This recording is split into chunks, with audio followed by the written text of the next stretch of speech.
6月26號生日嘅朋友，祝你生日快樂，身心靈健康。你係一位重情重義嘅領導者，好識得關心人，會為身邊嘅朋友兩肋插刀，人緣好好，對人態度亦都好親切。但係有時咧過於關心，人哋未必有需要嘅話咧，你都會出手幫忙。你永遠都會努力不懈，好有幹勁，希望喺生活當中咧揾到自己嘅價值。而喺感情方面，你永遠都會為對方咧盡心盡力咁樣去付出，會將對方照顧得無微不至。但係有好多時咧會插手對方嘅事，有時咧會覺得你似對方嘅爸爸媽媽多過情人喎。結咗婚之後，如果你對伴侶嘅愛過於激烈嘅話咧，有機會經常發脾氣，可能保持一個大家舒適嘅距離咧會好啲。而喺性格方面，你會傾向於討對方歡心，好多時咧唔會顧自己嘅感受，變得順從。而財運同埋事業方面又點呢？喺你嘅工作當中咧，會接觸好多唔同類型嘅人，從中咧亦都獲得好多人生嘅價值。你對工作充滿熱情，好適合做一啲咧對住人嘅工作嘅。而你亦都好有同理心，一啲社會關顧啊、醫療啊、照顧啊嘅工作咧都好適合你。而財運方面，你有創造財富嘅能力，但係好多時咧都因為心願借錢俾人，不過借咗出去嘅錢咧，輾轉反側都會翻返你嘅生命裏邊嘅。而你嘅生命課題係啲咩呢？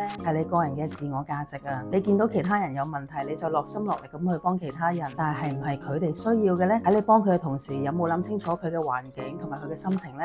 可能嘗試為自己、為他人諗多一步啊！